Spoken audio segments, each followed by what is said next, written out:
Ah, well, hello there. Come, let me tell you a story.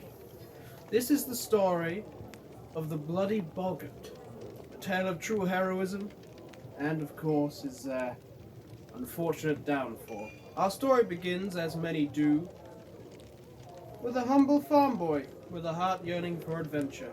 His uncle, sensing Boggart's growing weariness of the farm, took him to the grand city of Aluris.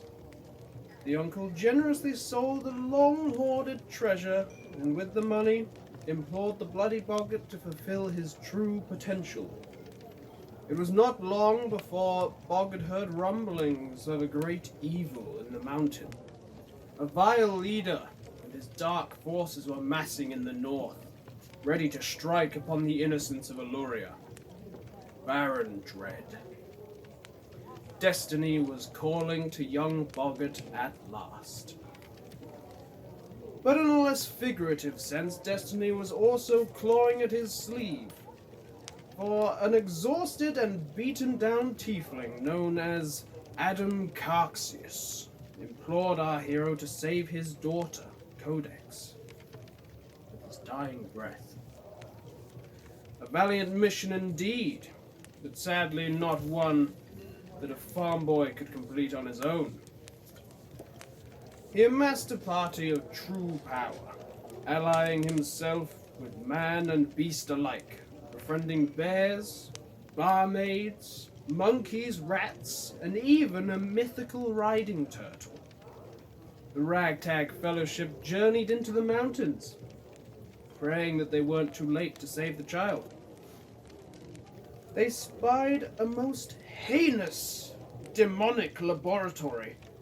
A building of such evil was surely the child's prison. With a swift kick of his mighty legs, Boggart crashed down the door. Lesser minions scattered in fear, but one imposing figure remained. Malevnoth, the demon harvester. Now history cannot recall the exact race of this foul beast, as through dark magics and rituals he had modified his body, imbuing it with metals and twisting his original form. Blows were traded. Boggart was on the defense, but determination overcame Boggart's fear, and he fell to the creature. A tiefling child, no older than 8 at the time, on the verge of death, dangled from chains over a foul smelting pot. Her bleary eyes weren't even able to comprehend what had just taken place. Boggart was overwhelmed by a new sense of responsibility, and he took the child as his own. He vowed that never again would she see such evil in this world. From this point forward, Boggart and his adopted daughter Codex became true adventurers. They trained with the Ichard monks of the Eriginus Mountains, learned to hone their magic skills, obtained the might of the mountain from the grand licking stone, yoked the most aerodynamic rock in existence, felled the mighty sandworm. They aided the elves of Mithrandir, befriended the treants of the great forest, obtaining the forest blessing from the fabled mushroom princess, and perhaps the most surprising, got accepted by the secretive dwarves of Hildebor. Now it was in Hildebor that Boggart found love, and married a most breathtaking dwarven warrior. Truly, the bloody Boggart was the pride of Aluria.